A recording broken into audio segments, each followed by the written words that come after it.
Hey, what's up, everybody? How's your Saturday morning going so far? There was a lot of suppression documents dropped, as well as a Frank's hearing document dropped. Let's get into one of the suppression motions.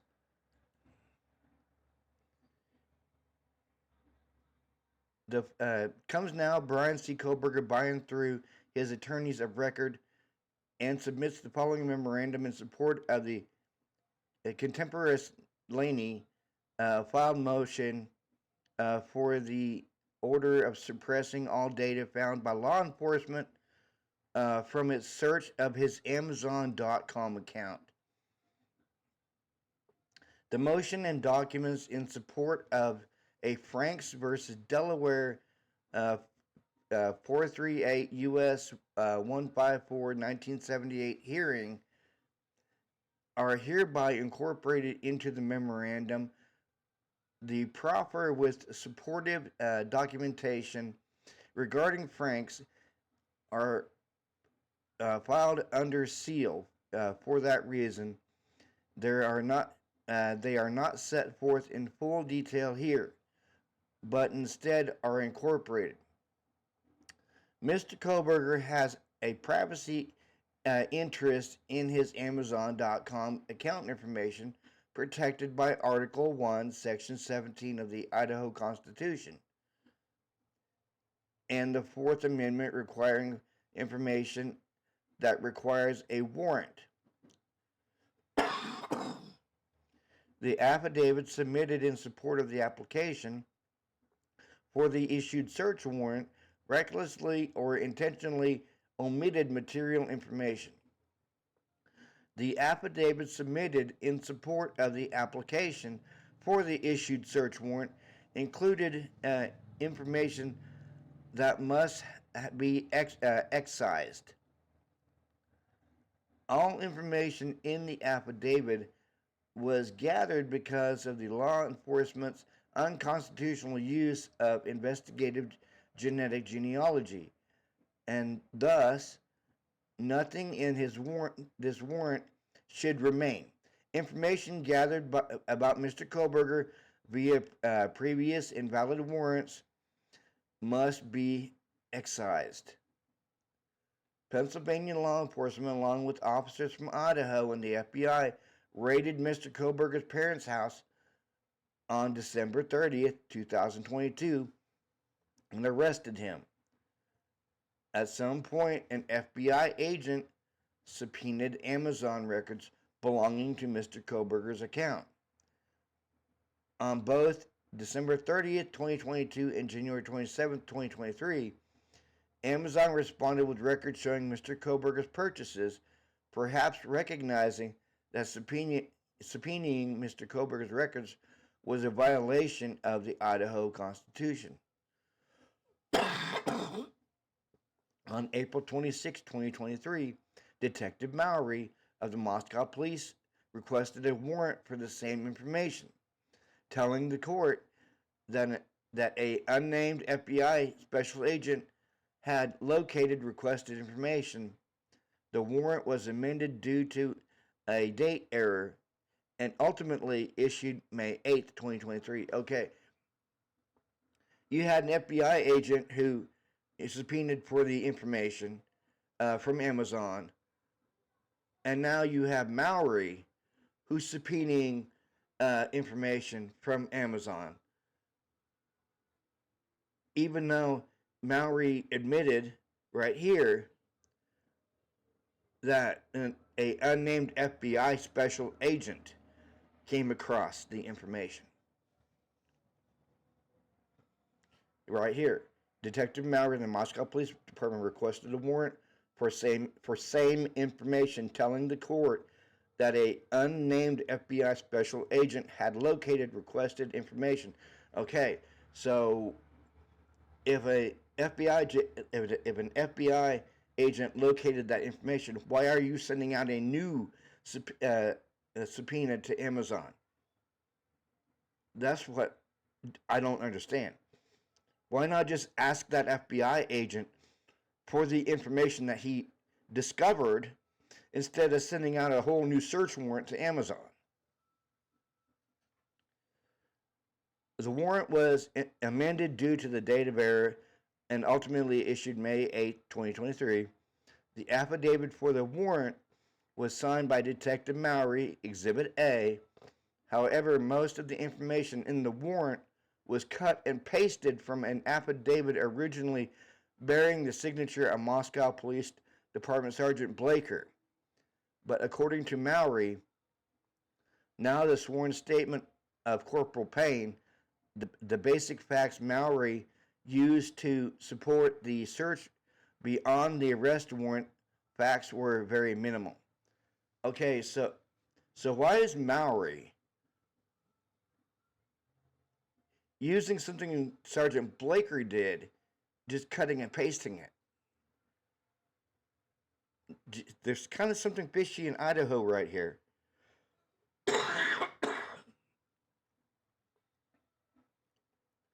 A vague reference that an FBI agent located an account for Kohberger, Amazon provided order history records regarding customer email. Bryan Christopher, 1994 at Gmail. How the agent located this was not explained. Investigators know that Amazon holds records for identifying devices that customers use to access their account. All linked accounts, other items customers have searched, clicked on to placed in cart viewed or saved. Who or how the investigators know this is not explained. Little information about how Amazon collects and holds data was explained. The time frame March 20th, 2022 through March 30th, 2022 and November 1st, 2022 through December 6th, 2022 were selected. Mr. Kohberger has a privacy interest in the Amazon.com account information protected by Article 1, Section 17 of the Idaho Constitution that requires a warrant. Both the Fourth Amendment and Article 1, Section 17 protect people's interest in privacy. A person challenging a search has the burden of showing that he or she had a legitimate expectation of privacy in the item or place searched. Rawlings versus Kentucky. That involves a two-party inquiry. Did the person have subjective expectation of privacy in the object of the challenge search? Number two, is society willing to recognize expectation as reasonable? California versus Serralo. The Fourth Amendment has generally refused to acknowledge the individuals have a privacy interest in records held by a bank, relying on the third-party doctrine. The federal Congress responded negatively.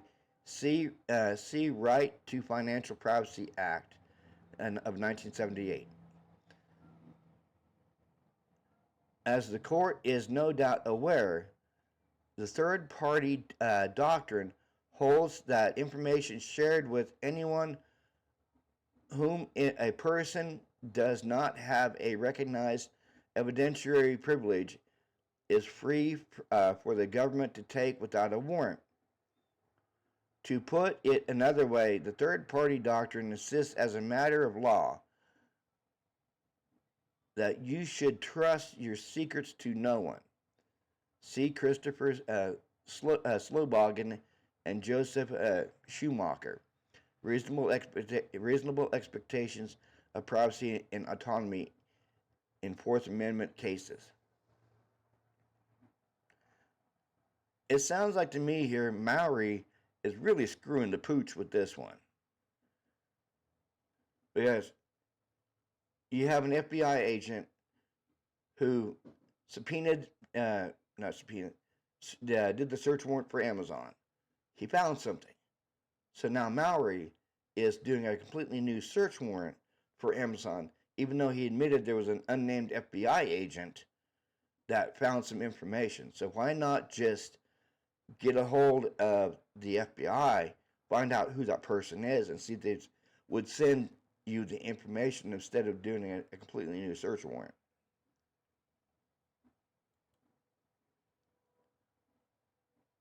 Idaho has taken a somewhat unclear approach to the third-party doctrine in State versus Mubita. The court permitted protected health records to be provided to the government in State versus Cluss. The court did the same for billing statements from utility company in State versus Donato.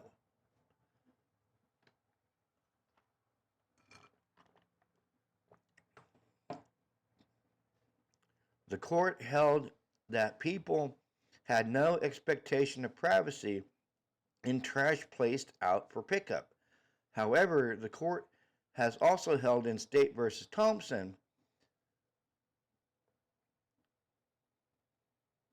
that under the Idaho Constitution, citizens do have a right to privacy in whom in who they call, and later extended that to text messages. Idaho is not the only jurisdiction to have trouble with the third party doctrine. The United States Supreme Court has refused to apply it both to the search of cell phones and the use of cell sites. The issue that the United States Supreme Court seems to take with the third party doctrine in the most recent decisions seems to be the scope of the information available to the government without a warrant. If one follows it closely, the concern was first fully articulated by Justice Sotomayor in her concurrence in U.S. versus Jones. It is difficult to square this concern with what the court has decided in Miller, because as a third-party doctrine's defender, Professor Kerr puts it, or incur the case for the third-party doctrine. In other words, as Professor Kerr argues, Miller makes public precisely the amount of information Carpenter held private. No doubt the fact that our economy has changed greatly since the 1970s has a part to play in this.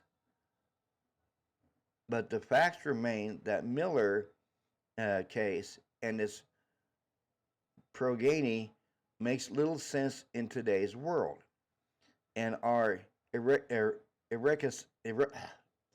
irreconcilable with the court's current jurisprudence. In Idaho, on the other hand, the court in Thompson determined with relatively little analysis that Idahoans expected privacy beyond that which the United States Supreme Court had provided for the people they call. In essence, the courts, without much explanation, held that the dissent in Smith had it right.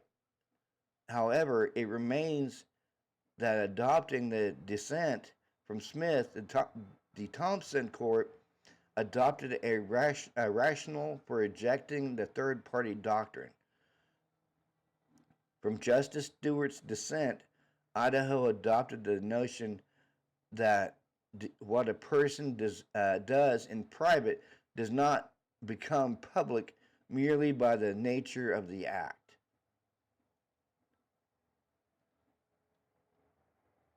There's a lot of good stuff in this document, guys. There really is. Sorry, I've been under the weather.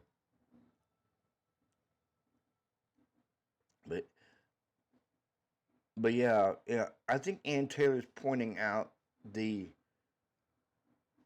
basics with these suppression motions.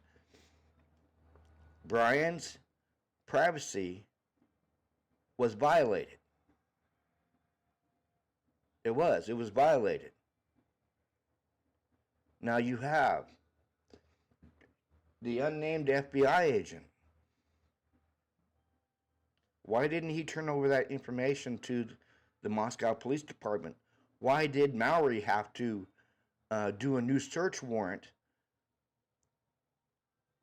to Amazon? And he even states in the document, an unnamed FBI special agent found information through Amazon. So why didn't this agent just turn everything over to Mowry? It makes you wonder exactly. Maybe the FBI thinks that the MPD is, I don't know, incompetent. Maybe the FBI thinks the Moscow Police Department, especially Mowry, is incompetent.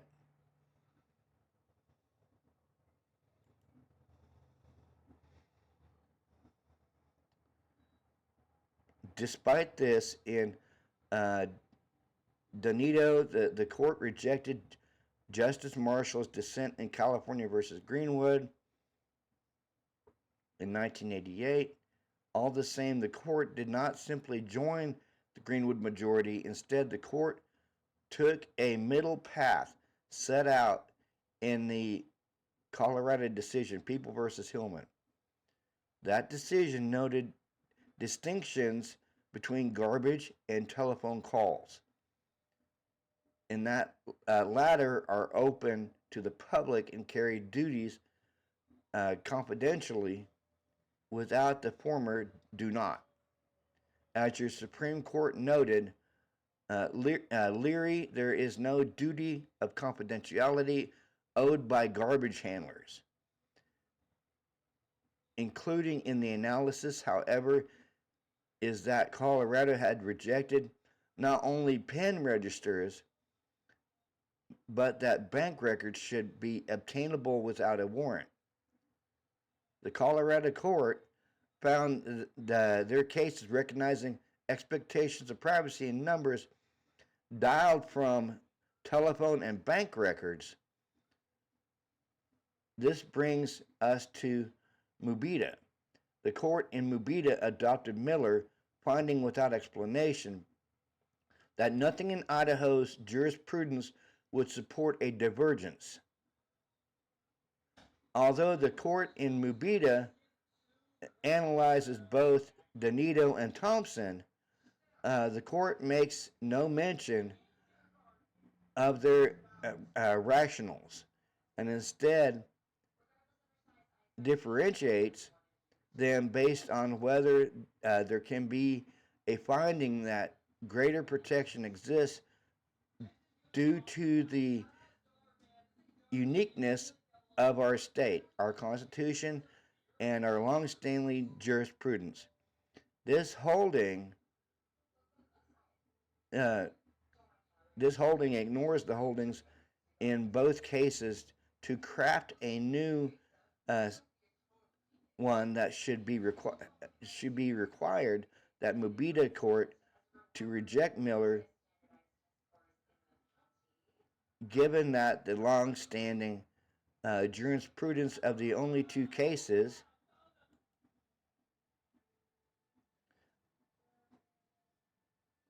Hold on, guys. My daughter has her TV too loud.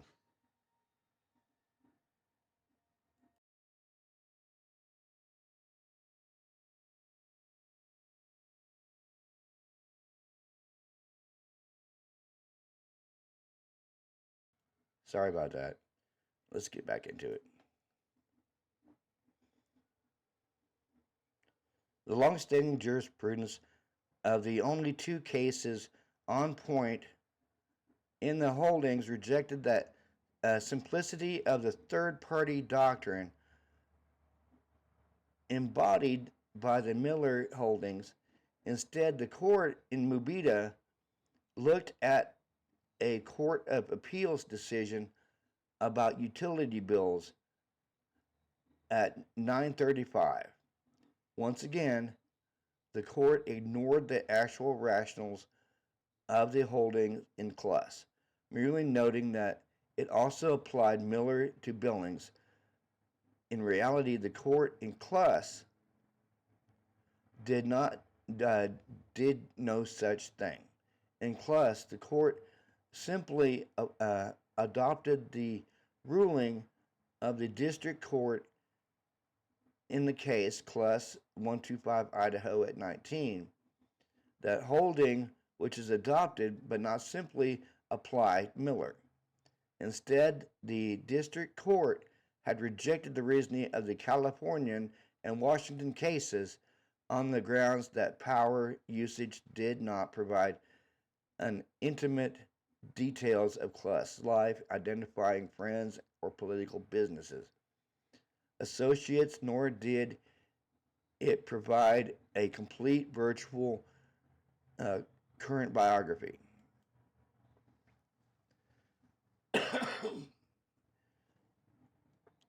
Personally, I think that the Amazon search warrants were a violation of Bryan's privacy. That's what I believe. And Ann Taylor is spelling it out. That's what it is. It's a violation of his privacy.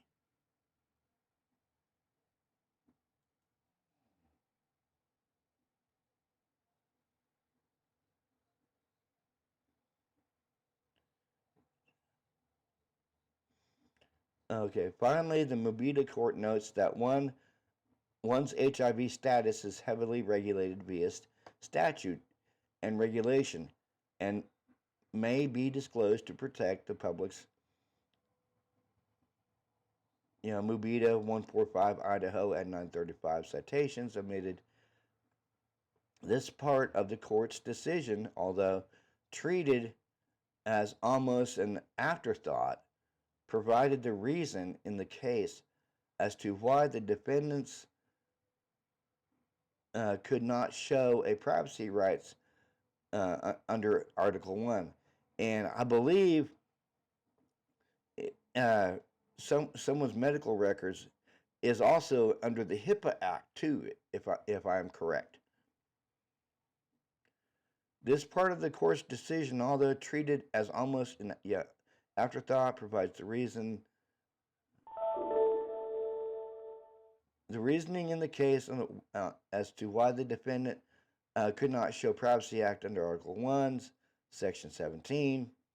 After all, the confidentiality of the information had a disclosure requiring built in it was necessarily different from phone records.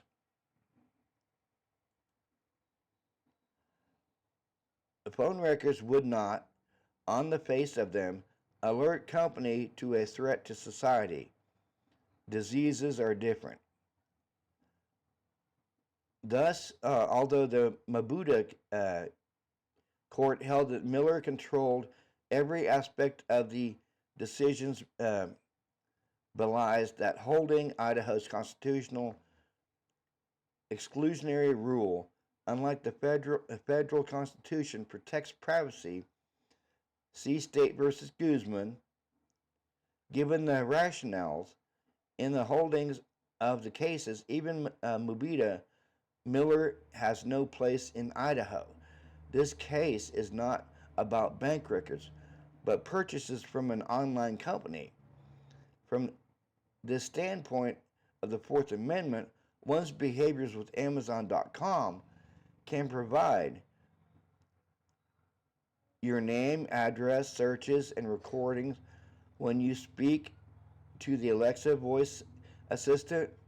It knows your orders, content you watch on Prime, your contacts, and your if you upload them and communications with it via email. Meanwhile, you use its websites, cookies, trackers are used to enhance your shopping experience and improves its services, Amazon says.